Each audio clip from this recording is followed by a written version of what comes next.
Business Lesson 19, Business Ethics, Book 5, Business English, Vocabulary, Part 1, page 138, Ethics, Slavery, Sweatshop, Morale, Lawfully, Beneficial, Operate, Amoral.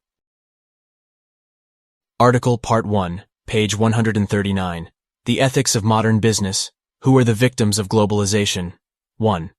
On January 9, 2007, in San Francisco, Steve Jobs, CEO of Apple, announced a new technology they had developed, the iPhone.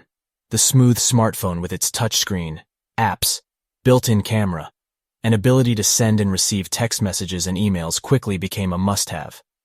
It was released in June of that year, and by January 2008, they had already sold 3.3 million phones. By the time Steve Jobs passed away at only 56 years of age in October 2011, the iPhone 4S was released, and Apple reported a total of 319 million phones sold the following January.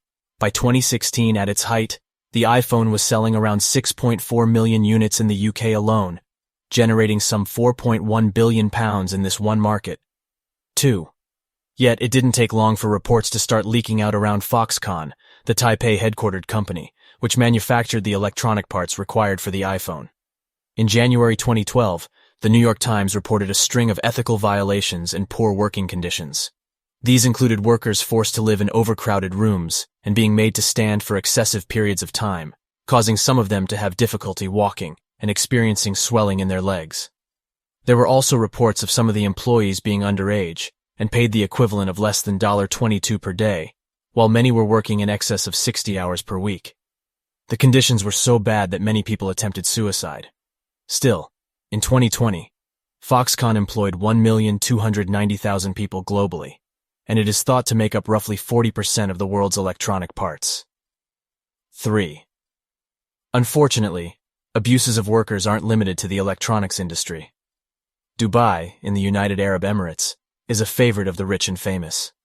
With its beautiful beaches, shining towers, and high-end hotels and restaurants, it appeals to businesses and investors from around the world. Its rapid rate of growth means that it is a major hub for development in the construction industry. It also has a darker side. Workers from poorer countries come to the city hoping to find work and a better way of life for their families. However, when they arrive, life can be far from what they imagined. Human Rights Watch described the conditions construction workers live in as less than human, citing squalid and dangerous living conditions.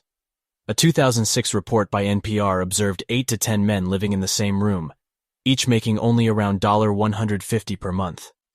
Often the money they make goes to paying off loans that they took out to pay for their flights, and many of them have not seen their children or families for years. Not only this, but their passports are often taken away from them on arrival, without which they are unable to leave. So many of them are left trapped in a cycle of poverty. 4. For a company that uses Apple products or does business in the UAE, it presents a real difficulty. Boycotting the product or the place doesn't solve the problem, as those who will suffer are undoubtedly the workers who will lose their jobs. Instead, there needs to be a change in the system. Companies can insist on basic living standards for workers being met before they will engage with other businesses. After all, these abuses do have consequences for the reputation and the public relations of a company. Apple did recognize the violations of workers' rights, and now has its own Apple Supplier Responsibility webpage, where it lays out the standards and human rights policies it adheres to. 5. Yet businesses must hold each other accountable to maintain progress. Globalization is happening regardless of whether you think it is a positive or a negative step.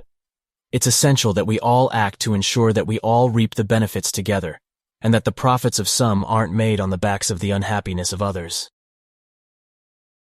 Listening, Part 1, page 141, script on page 205. Lesson 19, Business Ethics, page 141, script on page 205, audio script. And with us in the studio today, we have Professor Alicia Sheridan. Welcome, Professor. Thank you for having me on your show. So, you are a professor at the university's business school, I understand, but you've recently started a new course on business ethics. Can you tell us a little about that? Absolutely. Business, of course, is highly important. It's important for our economy, our productivity, and our development. But we want our students to be aware of not just the results that their business gets, but also how they get those results. Ethics is about doing what we can morally justify, not just doing what the law asks us to do.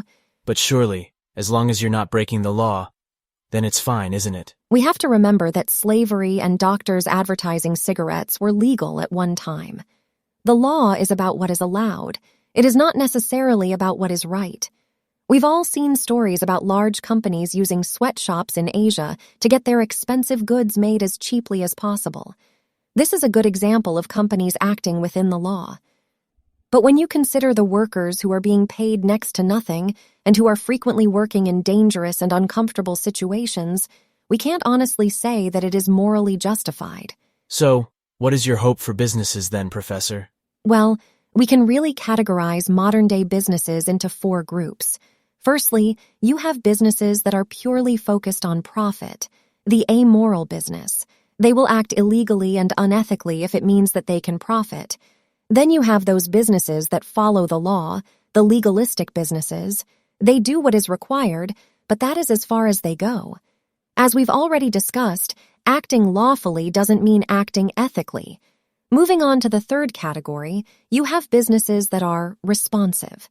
They can see the benefits of acting ethically and will adopt the language and practices of an ethical business, but primarily where it is beneficial to them. When it comes to losing money or not making a large profit, then it is possible that those businesses will not always side with what is ethical. Finally, we have truly ethical businesses. These businesses look at everything they are doing and how they impact others. Ethical standards will be the main focus, even if it affects profits in some areas. What we want is that all businesses, particularly those started or managed by our students, will be ethical in an end-to-end manner. What kind of things in a day-to-day situation would an ethical business be concerned with? An ethical business will put matters such as, for example, paying its employees a fair living wage, its treatment of employees and suppliers, and the way in which it pays taxes at the core of its business philosophy. Not to mention giving serious thought to the suppliers and products it purchases and ensuring that it works with other ethical businesses. What are the benefits to businesses that run in this way, Professor? There are a lot of benefits. Firstly, it's really good for staff morale. Everyone wants to feel as though they are working for a business that does some good in the world. Happy staff means low turnover, and the positive impact your ethical decisions have on your reputation will enable you to attract the best employees. You'll also attract good customers, and you will be well received in the community where you operate. Having a good reputation will also naturally generate product recognition and boost sales. So, as you can see, there are many reasons for wanting our students to put ethics at the heart of their business. Fascinating. Thank you, Professor. And if you want to learn more about business ethics, you should log on too. Writing Part 1, page 142. How to spot company employee fraud and scandals. Small businesses are at higher risk of employee fraud than large corporations. Here's how to spot the signs that your employees aren't being honest. The risk of employee fraud is much higher for small businesses than it is for large corporations. Theft, embezzlement, bribery, benefits, and payroll fraud are common types of occupational fraud. 4 elements: opportunity, rationalization, pressure, and capability. Create an environment conducive to fraud. How to spot employee fraud. Oftentimes, there are signs of ongoing employee fraud. Here are 5 red flags to look out for. An employee's lifestyle suddenly doesn't match their salary. When an employee is suddenly living well beyond their means, that could be a sign of fraud. An employee is being secretive. If an employee is extremely reluctant to share their processes or to have someone review their work, that could be a sign of fraud. You've received frequent tips or complaints about a certain employee. This might seem obvious, but according to the ACFE, 42% of employee fraud cases are detected as a result of tips. There have been many inconsistencies in accounts receivable, excessive or unexplained cash transactions, unreconciled bank account statements, an unusual increase in expenses, supplies or employee reimbursements, or sudden activity in previously inactive accounts can point to fraud. Be sure to use an expense tracker to monitor the accuracy of employee reimbursements and regularly review your business's accounting reports. An employee thinks the rules don't apply to them. If you have the necessary internal controls in place, but an employee refuses to follow proper procedures or adhere to regulations, this can be a red flag. What are the types of employee fraud? Employee fraud comes in a variety of forms. Without looking for red flags, you won't even see it coming. Here are some common types of employee fraud. Theft. This happens anytime an employee steals money, property, or resources from your business. Embezzlement. This occurs when the accountants in charge of your money are stealing it. Kickbacks, bribery. This is when employees accept money in exchange for preferred treatment. Benefits fraud. This occurs when employees defraud company benefits, for example, by using sick days when they're healthy. Payroll fraud. Employees also may steal time by illegally adjusting timesheets to show that they're present when they're actually absent. Why does employee fraud happen? If you suspect fraudulent activity, employees in financial service positions, such as chief financial officer, accountant, bookkeeper, and accounts receivable or accounts payable roles, might be a good place to start your search. These employees have access to information that can do lasting and irreparable damage to your company. According to the National Association of Certified Valuators and Analysts, 4 common factors create the ideal circumstances for fraud. Opportunity. Inadequate or ineffective internal controls provide the perfect opportunity for fraud. According to the Association of Certified Fraud Examiners, ACFE, small businesses typically have fewer anti-fraud controls than larger organizations do, leaving them more vulnerable to fraud. Rationalization. Fraudsters invent justifications to rationalize their actions. Pressure.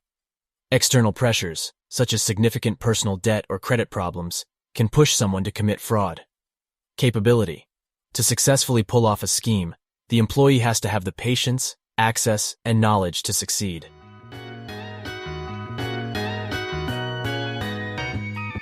Hey, thanks for listening. We hope that you enjoyed another lesson of Uncle Sam's American English. These audios are synced with our 4-book series. Contact one of our professors or join our online course by visiting our Facebook page, Uncle Sam's International.